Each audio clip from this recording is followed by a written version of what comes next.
Hello everyone, my name is Naman Goyal and today we are going to learn chapter 10 of class 9 circles, right? देखो पिछले lecture में हमने दो बहुत ही important theorem पढ़ी थी, ठीक है। दो थ्योरम क्या थी? अगर मैं मान लो एक सर्किल के सेंटर से अगर एक किसी कॉर्ड पे परपेंडिकुलर ड्रॉ करता हूं तो वो उसको क्या करेंगे? बाइसेक्ट करेंगे। उनका प्रूफ भी हमने लेक्चर में ही देखा था। उसके बाद हमने इसका कन्वर्स पढ़ा था कि अगर मैं किसी भी कॉर्ड के मिड पॉइंट को सेंटर से ज्वाइन करूंगा तो जो लाइन आएगी वो उस कॉर्ड के परपेंडिकुलर होगी, राइट? ठीक है क्या? अच्छा, आज हम पढ़ने वाले हैं सर्किल पासिंग थ्रू 3 पॉइंट्स। देखो, अब इसके पीछे की कहानी समझाते हैं पहले आपको, है ना, कि क्या क्या हो सकता है इस दुनिया में। देखो, जैसे मान लो हमारे पास 2 पॉइंट है। पहले 3 पॉइंट की बात बाद में करेंगे, पहले 2 पॉइंट की बात करते हैं, फिर अपने को 3 पॉइंट के बारे में समझने में बहुत आसानी हो जाएगी अगर अपने को 2 का समझ में आ गया तो। देखो, 2 पॉइंट है, ठीक है, ये एक पॉइंट है और ये एक पॉइंट है। अब मैं आपसे ये पूछता हूं कि इन 2 पॉइंट से कितने सर्किल पास हो सकते हैं? इन 2 पॉइंटों से कितने सर्किल पास हो सकते हैं? एक सर्किल मैं बना के दिखा देता हूं, ऐसा कुछ, ठीक है। एक सर्किल ऐसा आ जाएगा, ठीक है। एक सर्किल ऐसा आ जाएगा, ठीक है। एक सर्किल ऐसा आ जाएगा, ऐसे इधर बन जाएंगे, ठीक है। कितने बन जाएंगे? ऐसे इनफाइनाइट सर्किल बन जाएंगे। So from 2 points infinite circles can be drawn. कहने का मतलब क्या है बेटा? कि हम 2 पॉइंटों से इनफाइनाइट सर्किल ड्रॉन कर सकते हैं ना, बहुत सारे, अनगिनत, जितने आप बनाना चाहो उतने बना सकते हो आप, ठीक है। अब देखो, इसी चीज को पूछने वाले कैसे पूछ लेते हैं, है ना। अब क्वेश्चन क्या आता है, सुनना ध्यान से। क्वेश्चन ये होता है कि how many circle passes through the intersection of 2 circles to another circles. Question समझना ध्यान से। मैंने पूछा आपसे कि how many circles passes through the intersection of 2 other circles. तो कहने का मतलब क्या है कि ये 2 सर्कल है, एक ये है और ये है, इन दोनों के पॉइंट ऑफ इंटरसेक्शन से कितने सर्कल पास हो सकते हैं? देखो, 2 सर्कल है, हमेशा अगर इंटरसेक्ट कर रहे हैं तो वो 2 पॉइंट पे हमेशा इंटरसेक्ट करेंगे। ऐसा नहीं हो सकता कि वो एक पॉइंट पे इंटरसेक्ट कर गए। अगर वो एक पॉइंट पे इंटरसेक्ट कर रहे हैं तो उसका मतलब कर क्या है कि they are touching each other, they are touch, cut नहीं कर रहे हैं, वो एक दूसरे को टच कर रहे हैं, ठीक है क्या। अब यहां पे क्या हो रहा है कि एक सर्कल ये है, एक सर्कल ये है, दोनों आपस में क्या कर रहे हैं? 2 पॉइंट पे इंटरसेक्ट कर रहे हैं। अब मेरा क्वेश्चन ये है कि how many circle we can drawn through the point of intersection of these 2 circles. तो कुल मिला के इन दोनों सर्किलों ने हमें क्या दिया है? हमें सिर्फ 2 पॉइंट दिए हैं। क्या दिया है? एक तो ये पॉइंट दिया हुआ, इसको ए बोल दिया, एक बी बोल दिया।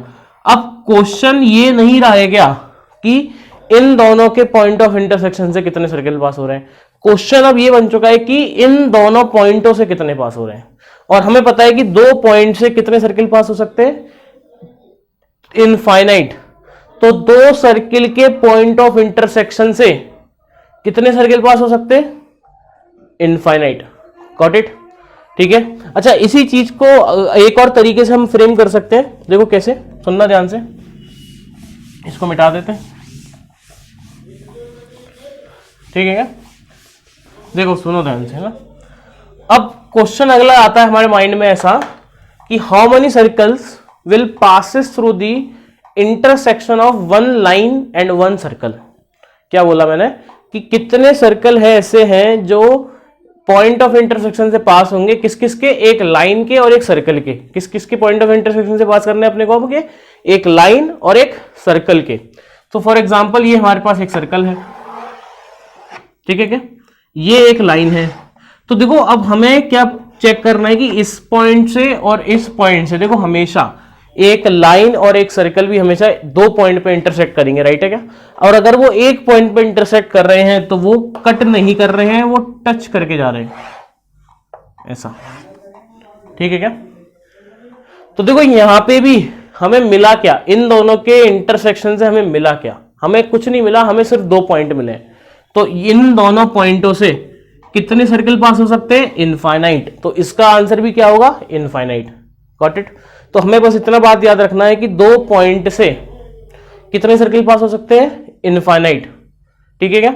अब उससे अपन और भी चीजें इंटरप्रेट कर सकते हैं, जैसे कि भाई एक सर्कल है और एक और सर्कल है, दोनों के इंटरसेक्टिंग पॉइंट से कितने पास हो सकते हैं? उन दोनों के इंटरसेक्शन से हमें मिल क्या रहा है? 2 पॉइंट मिल रहे हैं, और हमें ये बात पता है कि 2 पॉइंट से कितने पास हो सकते हैं? इनफाइनाइट पास हो सकते हैं, राइट? तो similarly we can say that कि एक सर्किल है और एक लाइन है, तो एक सर्किल और लाइन के इंटरसेक्शन से कितने पास हो सकते हैं? इनफाइनाइट पास हो सकते हैं। Got it? अब देखो, और अब देखो, अच्छा मेरे को ये बताओ कि एक पॉइंट है यहाँ पे, एक देखो, हमने 2 का समझ लिया कि 2 से कितने पास हो सकते हैं। अब 1 का बात करते हैं। 1 का, 1 से कितने पास हो सकते हैं? बहुत सारे, कितने ही बना दो, हाँ या ना? ठीक है क्या? तो एक पॉइंट से भी कितने पास हो सकते हैं? इनफाइनाइट। अब क्वेश्चन ऐसा आता है कि यार how many circle will passes through the intersection of 2 lines. तो 2 लाइन जो है वो हमेशा एक ही पॉइंट पे इंटरसेक्ट करेगी। 2 लाइन जो है वो हमेशा कितने पॉइंट पे इंटरसेक्ट करेगी? एक ही पॉइंट पे इंटरसेक्ट करेगी। ठीक है क्या? तो ये अपने को समझ में आ चुका है कि 2 लाइन के इंटरसेक्शन से सिर्फ एक ही पॉइंट मिलेगा, और हमें पता है क्या कि एक पॉइंट से इनफाइनाइट सर्कल्स कैन बी पास। तो इसका आंसर भी क्या आ जाएगा? इनफाइनाइट। तो 3 पॉसिबिलिटी है हमारे पास, सर्कल सर्कल की, सर्कल लाइन की, लाइन लाइन की। ठीक है क्या? अब जो हमारा टॉपिक था, टॉपिक क्या था? Circle through 3 point, circle passing through 3 points. ठीक है क्या? अब देखो हमारे पास अब क्या है, मार्केट में 3 पॉइंट है कोई से भी, तो बेटा ऐसा एक ही सर्कल मिलेगा जो इन तीनों पॉइंटों से पास होगा। एक ही मिलेगा ना, एक ही मिलेगा, एक यूनिक सर्कल मिलता है जो 3 पॉइंटों से पास होता है। तो यही हमें थ्योरम है जो हमें को याद रखनी है कि अगर आपके पास कोई भी 3 पॉइंट है, उनसे आपको एक सर्किल पास कराना है, तो उनको आप उन तीनों पॉइंट से आपको सर्किल पास कराना है, तो ऐसा एक यूनिक सर्किल है हमारे पास। ठीक है क्या? ऐसा क्यों है? देखो सर समझाओ सही क्यों है ऐसा। देखो एक सर्किल मैंने ये बनाया, फॉर एग्जाम्पल मान लो ये एक पॉइंट था, ये एक पॉइंट था और ये एक पॉइंट था। ये पॉइंट ए बोल दिया, बी बोल दिया, ये सी बोल दिया। एक सर्किल तो मैंने ये बना दिया। अब मेरे को एक और सर्किल ऐसा बनाना है जो इन तीनों पॉइंटों से पास हो रहा हो। यही काम करना है कि नहीं करना है? देखो अब मैं इन दोनों पॉइंटों को लेते हुए तो बना दूंगा, बट तीसरे को इस पे लाई कराने के लिए इसका जो कर्वेचर होगा, कर्वेचर बोले तो इसका जो पाथ होगा, जो सर्किल बनाऊंगा मैं, वो इसी के अलॉन्ग आएगा। इसको ऐसे जोड़ना पड़ेगा ना बेटा। इसको अगर आपने ऐसा जोड़ दिया और ये ऐसा जोड़ दिया तो ये सर्किल ही नहीं बनेगा। ठीक है? तो what we can say that here कि only one circle, there is one and only one circle passing through 3 given non collinear points. सबसे बड़ी बात क्या है कि यहाँ पे पॉइंट्स क्या होने चाहिए? Non collinear. अच्छा कोलिनियर और नॉन कोलिनियर क्या होता है? देखो कोलिनियर का मतलब क्या होता है कि तीनों पॉइंट एक ही लाइन पे आ गए, तो then these are collinear point. तब तो हमें एक ही मिलेगा जो इन तीनों, एक भी नहीं मिलेगा, ऐसा कोई सर्किल ही नहीं मिलेगा जो इन तीनों पॉइंटों से पास हो जाए इफ दे आर कोलिनियर। ठीक है क्या? तो हमें यहाँ पे थ्योरम है वो अपने को लिख लेनी है और याद रखनी है। लिख लेते हैं, लिखो।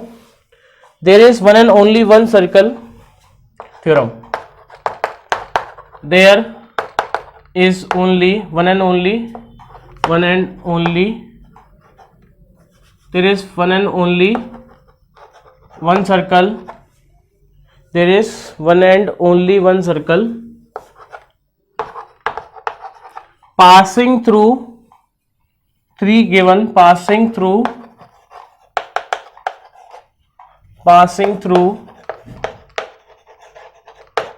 3 given नॉन कोलिनियर पॉइंट्स, है ना। नॉन कोलिनियर पे अपन क्या कर लेंगे? अंडरलाइन कर लेंगे, नॉन कोलिनियर पॉइंट्स।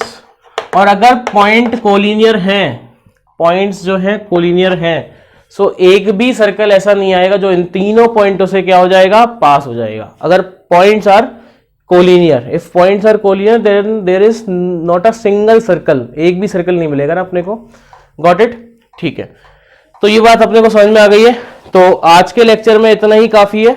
देखो नेक्स्ट लेक्चर में अपन कुछ एक थ्योरम और पढ़ेंगे। देखो इस चैप्टर में जैसा कि मैं आपको बार बार बोल रहा हूँ कि थ्योरम्स हैं, बहुत सारी है, 8-10 थ्योरम है, ठीक है, अपने को याद रखनी है। ये अपनी 5th थ्योरम थी, ठीक है, 8-9 थ्योरम है, ठीक है, अपने को याद रखनी है, 10 के आसपास थ्योरम है। क्वेश्चन अपन नेक्स्ट लेक्चर से करना स्टार्ट करेंगे, क्योंकि अभी तक अपन बस चीजें देख रहे हैं, है ना।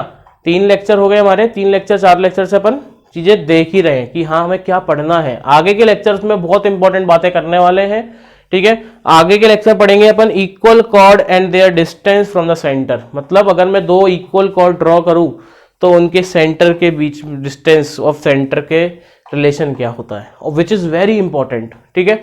तो आज के लिए इतना ही काफी है, मिलते हैं नेक्स्ट लेक्चर में, जब तक के लिए पढ़ते रहे। Thank you so much.